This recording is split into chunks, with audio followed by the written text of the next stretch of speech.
तो बच्चों हमें यहाँ पे क्वेश्चन दिया गया है a small sphere of mass m is connected by string to a nail at O and moves in a circle of radius r on the smooth plane inclined at an angle theta with the horizontal if the sphere has velocity u at the top of the position a mark the correct option. So बच्चों इस question के अंदर में कहा गया कि small sphere है जिसको यहाँ पे स्ट्रिंग के साथ कनेक्ट करके सर्कल में यहाँ पे मूव कराया जाता है स्मूथ इंक्लाइन प्लेन पर at an angle theta with the horizontal.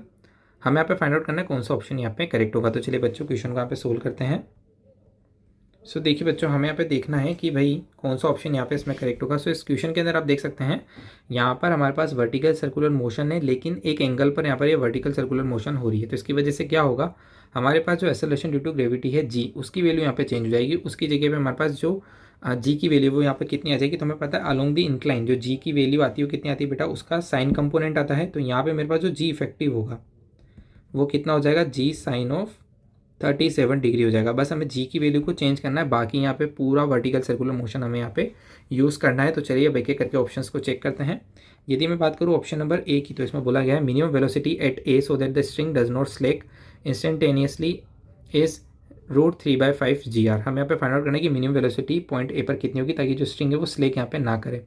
So for this condition हमें यहाँ पे पता है कि ए पे यदि मेरे को यहाँ पे इक्वेशन लिखनी है तो मैं यहाँ पे लिख सकता हूँ T plus m ji sine 37 along the incline जो यहाँ पे कंपोनेंट आएगा वो साइन कंपोनेंट आएगा। तो टी प्लस एम जी साइन 37 ये बेटा बराबर होगा हमारे पास mv² के बराबर होगा। ठीक है, अब यहाँ पे बोला गया है कि हमें मिनिमम वेलोसिटी फाइंड आउट करनी है ए पॉइंट पर। तो बेटा इसके लिए टेंशन यहाँ पे क्या होगी, जीरो होगी। फॉर दिस केस टेंशन क्या होगी बेटा, यहाँ पे जीरो होगी। सो इसको सिंप्लीफाई कर लेते हैं, एम जी साइन 37 हो जाएगा बेटा 3/5 is equal to mv²/r। M से एम भी यहाँ पे कैंसिल आउट हो गया। तो देखिए v² मेरे पास यहाँ पे से क्या इतना गया 3/5 GR। सो v की वैल्यू आ जाएगी √3/5 GR, जो कि मुझे ऑप्शन नंबर ए में दिया हुआ है। सो option number A will be correct. चलिए भाई ऑप्शन नंबर बी की बात करते हैं। तो ऑप्शन नंबर बी में हमें बोला गया है tension at B if sphere has required velocity just to complete circle is 11/5 mg। तो हमें पता है बी पॉइंट पे सर्किल को कंप्लीट करने के लिए जो यहाँ पे वेलोसिटी होती है वो कितनी होती है भाई, वेलोसिटी एट बी हमें पता है कितनी होती है, वो होती है बेटा √3GR, है ना। √3GR होती है लेकिन यहाँ जी की जगह जी इफेक्टिव हमको यूज़ करना पड़ेगा। सो ये आ जाएगा √3R। अब जी की जगह पे आ जाएगा बेटा g effective that is g sine 37। So बेटा कितना आ जाएगा हमारे पास 3R इंटू 3G/5। सो बेटा ये आ जाएगा अंडर हमारे पास 9GR डिवाइड बाय 5। ये हमारे पास वेलोसिटी आ गई बी पॉइंट पे। तो बी पॉइंट पे बेटा मैं यहाँ पे सिंपली इक्वेशन लिख सकता हूँ। इक्वेशन क्या आ जाएगी मेरे पास बी पॉइंट पे बेटा, मेरे पास इक्वेशन आ जाएगी बी पॉइंट पर कि जो टेंशन होगी बी पॉइंट पे वो बराबर होगी मेरे पास mv²/r के बराबर होगी। तो m/r एज इट इज़ रख देते हैं।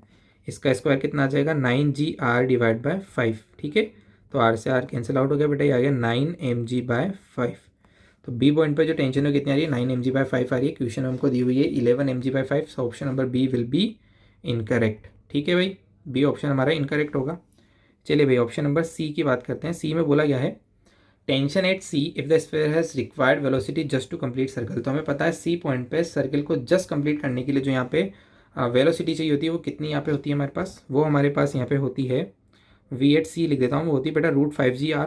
ठीक है, लेकिन जी की जगह पे जी इफेक्टिव रखना है। तो बेटा कितना आ जाएगा देखो √5R में रख देता हूँ और जी इफेक्टिव कितना आएगा बेटा 3G/5 आएगा। तो 5 से 5 कैंसिल आउट हो गया बेटा, ये वैल्यू आ गई √3GR। ठीक है, सो सी पॉइंट पे बेटा मैं यहाँ पे इक्वेशन लिख सकता हूँ। देखिए इक्वेशन क्या आ जाएगी मेरे पास यहाँ पे सी पॉइंट पे भाई, ये जो इक्वेशन आएगी कितनी आएगी T minus M ji sine of 37 बेटा ये बराबर हो जाएगा mv²/r के। तो यहाँ से टेंशन कितनी आ गई मेरे पास, देखिए ये कितना हो जाएगा मेरे पास 3mg/5 प्लस m/r। अब वी सी का स्क्वायर कितना हो जाएगा बेटा 3GR। तो आर से आर कैंसिल आउट हो गया, ये हो गया 3mg। तो बेटा एल्शियम ले लेते हैं, ये 15mg प्लस 3mg हो जाएगा 18mg डिवाइड बाय 5। तो सी पॉइंट पे जो टेंशन आ रही है कितनी आ रही है 18mg/5 आ रही है। सो ऑप्शन नंबर सी भी हमारा क्या हो गया यहाँ पे इनकरेक्ट हो गया। चलिए एक ऑप्शन और बचा है उसको भी चेक कर लेते हैं।